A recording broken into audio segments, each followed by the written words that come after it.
Learning with Laura. I'm Laura Hunter, a longtime experienced English language and composition teacher. I've taught levels from middle school through college sophomores.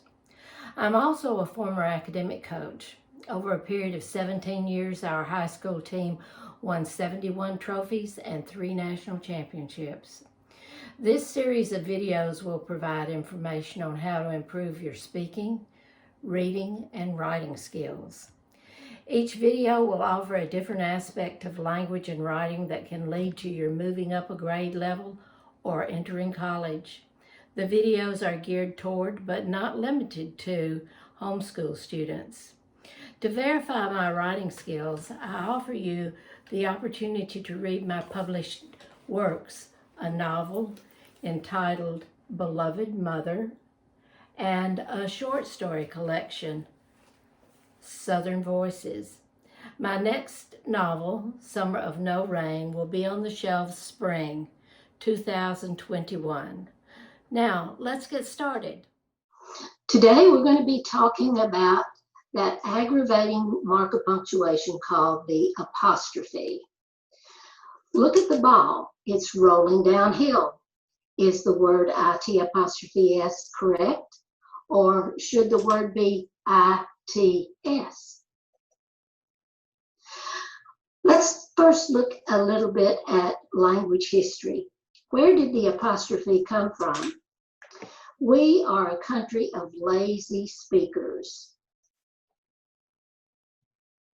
Not sleepers, lazy speakers. We slur our words, we run our syllables together, we leave out letters. Let's look at the King's English.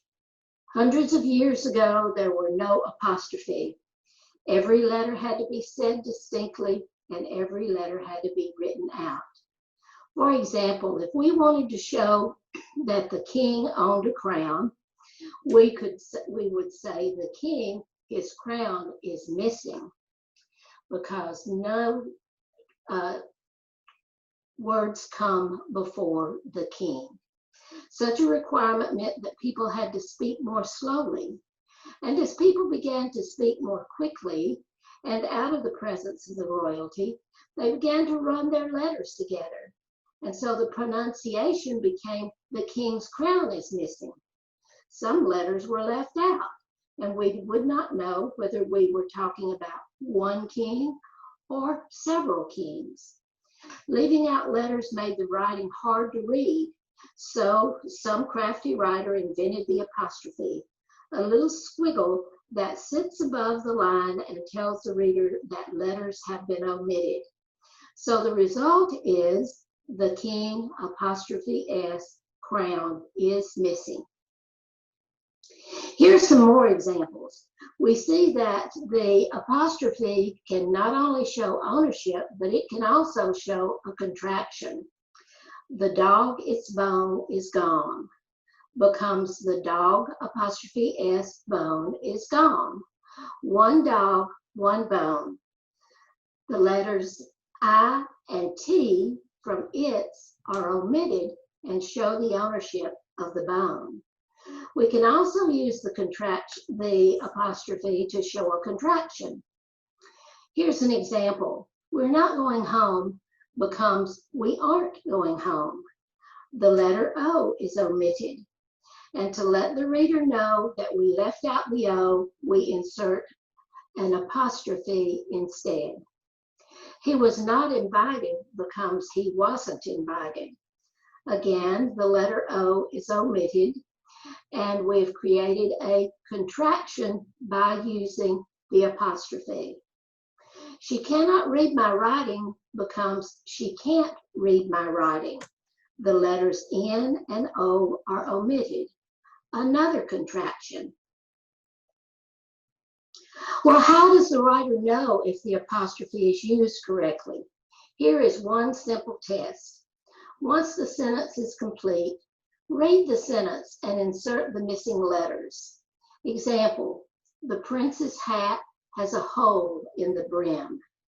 Becomes the prince, his hat has a hole in the brim.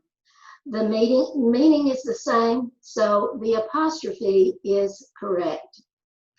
The cat's fur is matted. The cat, his fur is matted. The same meaning, just a simpler form by using the apostrophe. You can insert the pronoun his or its, even if the gender is female, when you're testing your sentence. To avoid the mistake of its and it apostrophe s, one of the most common mistakes made in writing is to read the sentence with the words it is instead of the word it. If the words it is fit, then we use the apostrophe. Example, it's our plan to leave early. Now let's try inserting it is.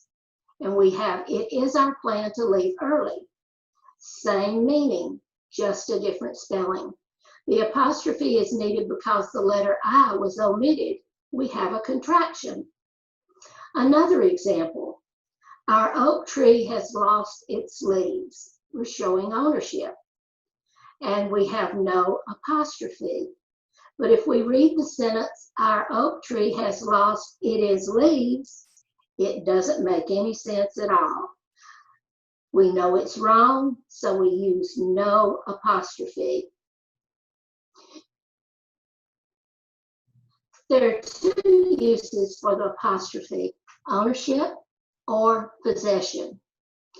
If we have a singular noun that doesn't end in S, we use the apostrophe S, as in Julie's iPod is black.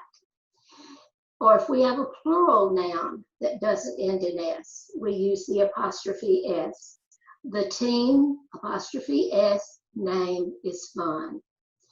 If we want to show possession, that we use the singular noun plus an apostrophe S if the noun ends in S. So we get James, apostrophe S, iPod is red.